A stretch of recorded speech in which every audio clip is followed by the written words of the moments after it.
সর্বনাশ কি হলো আমাদের সাথে, খেতে গেলাম ভালো মন্দ, খেয়ে এলাম পচা আলু। তো আসসালামু আলাইকুম, আমার নাম রাজিয়া পারভিন, আমি প্রতিবন্ধী। আমার বিশ্বাস প্রতিবন্ধিকতা শরীরে থাকে, মনে না। তাই আরও একটি ভিডিও নিয়ে চলে এলাম। তো বন্ধুরা, এখন বাজে 5:30। তো আমার যে বান্ধবীটা আছে ওর বাড়ি 1 ঘন্টা দূর, তো অনেকটা দূরে। তো সেই জায়গাটা বলবো না যেহেতু মানা আছে।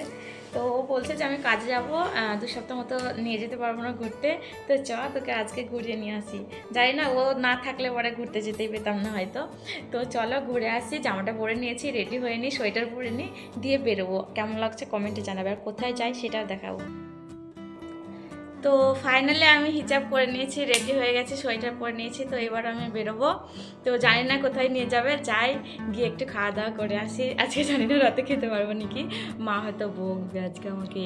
তো রুটি মুটি হয়তো করে মা, তো আজকে আমাকে বলবে নাকি জানি না যে রুটি করতে হবে কিনা। যদি বলি যে করতে হবে না, মা আমাকে পেটাবে নাকি জানি না। তো যাই হোক, খেলে পারে, মা কিছু বলে না সেরকম।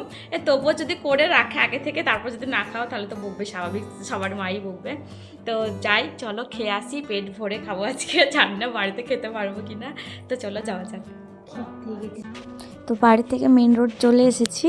তো এখান থেকে এখনও 10-15 মিনিট লাগবে যেখানে যাব আর কি।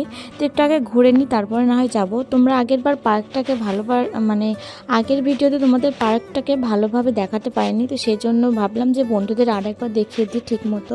তো এই যে লাইটগুলো দেখছো, একদম অনেকটা জোরে লাইটটা দিয়ে সাজিয়েছে, মানে খুবই সুন্দর লাগছিল দেখতে। সেদিন কিন্তু ঠিকমতো দেখতেই পাইনি, প্রচণ্ড ভিড় ছিল সেই মুহূর্তটা, প্রচণ্ড ভিড় হয় মানে 25শে ডিসেম্বর আর কি। তো সেই জন্য আজকে ভাবলাম যে একটু তোমাদেরকেও দেখিয়ে দিই, তো সেই জন্য আরও চলে এলাম। তো আমাদের এই সাইডটা এরকমভাবে সাজিয়েছে, তোমাদের সাইডগুলো কেমন করে সাজিয়েছে অবশ্যই কমেন্টে জানাও। আর এই হচ্ছে আমাদের পার্ক, আর এই হচ্ছে আমাদের আই লাভ কান্দি। এটা সব জায়গায় এখনও আছে, বহরমপুর থেকে শুরু করে সব জায়গায় এটা করেছে I love I love I love. তো যাই হোক, এই ফাইনালি পার্কে চলে এলাম। এখানে আজকে পর্যন্ত এতটাই ভিড় ছিল, মানে গোকর্ণে যেমন ভিড় ছিল সেরকম ভিড় আজকে।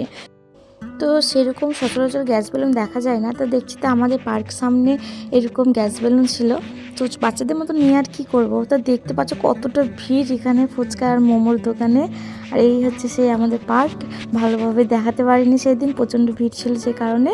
তো আজকে একবার দেখিয়ে দিলাম। অবশ্যই কমেন্টে জানাও কেমন লাগছে, কেমন সাজিয়েছে, তোমাদের ওখানে কেমন সাজিয়েছে সেটা তো অবশ্যই কমেন্টে জানিও। আগে তো বললামই। তো এখান থেকে একটু ঘুরো করেই মানে আমি দোকানে যেখানে খাবার জায়গা আর কি, যেখানে খাবো আর কি ভাবেছি, সেখানে চলে এসেছি। এখানে যেহেতু অনেকটাই ভালো করে, মোগলাইটা সব থেকে বেস্ট করে যেটা আমার মনে হয়। তো আমি বেশিরভাগ মোগলাই খাওয়ার ইরাদায় এলে পরে এখানটাতেই আসি। তো যেহেতু এখানে মোগলাইটা ভালো করে, তো মোগলাই খেতে এসেছে। আমাদের সাথে কি হলো অবশ্যই পুরো ভিডিওটি দেখতে থাকো, অবশ্যই দেখতে পাবে। তো এখানে ওয়েট করছিলাম যে কখন আসবে, যেহেতু অর্ডার দিয়ে এসেছি। আসতে 10 মিনিট কি 15 মিনিট মতো টাইমই নেয় শুধু, তো দেখি কখন আসে। A few moments later. তো ফাইনালি আমাদের এখানে মোগলাই চলে এসেছে, মানে দেখে বুঝতে পারছো কতটা কোয়ান্টিটি দিয়েছে। তো আমার সাথে এটা কী হলো, মোগলাইটা মনে করলাম ভালোভাবে খাবো, বাট দেখছি তো এখানে পচা আলু দিয়েছে।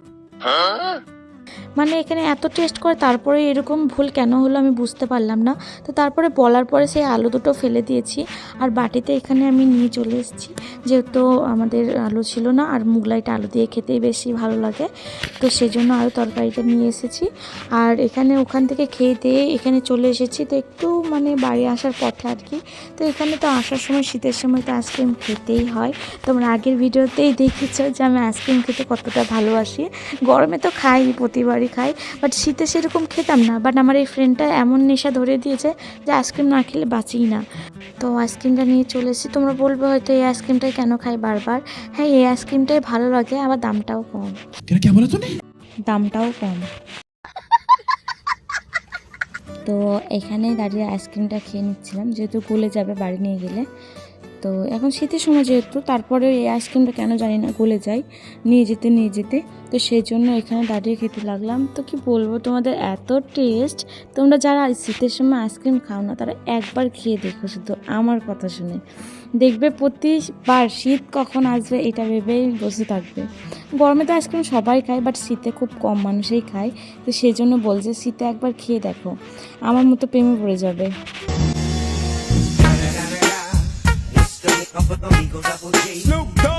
তো এখান থেকে আইসক্রিম খেয়েই আমি বাড়ির দিকে যাচ্ছিলাম। তো ভাবলাম যে মায়ের জন্য দুটো সিঙ্গারা নিয়ে যাই, তো সেজন্য আরও সিঙ্গারা নেওয়ার জন্য এখানে দাঁড়ালাম। তো ওই সিঙ্গারার দোকানে এত ভিড়, তাহলে তো ফুচকার দোকানে ভিড় হবেই। তো চলো দেখি কখন আসে সিঙ্গারা নিয়ে, একটু বসে ওয়েট করি। A few moments later. তো চলো এবার বাড়ি যাওয়া যাক, যেহেতু অনেকটাই লেট হয়ে গেল। মা ফোন করছে, তো ডাকছে, তো চলো বাড়ি যাওয়া যাক, না হলে মায়ের কাছে বকানি খেতে হবে। তো ফাইনালি বাড়ি চলে এসেছি, আর তার সাথে খাওয়া দাওয়া করে এসেছি, যেহেতু একটা মনের ভিতরে ভয় আছে যে অম্বল না হয়ে যায় বলে, তার সঙ্গে অম্বলের ওষুধও নিয়ে চলে এসেছি। তো বন্ধুরা, আমাদের ভিডিওটি কেমন লাগলো অবশ্যই কমেন্টে জানাও, আর সাবস্ক্রাইব করতে ভুলো না।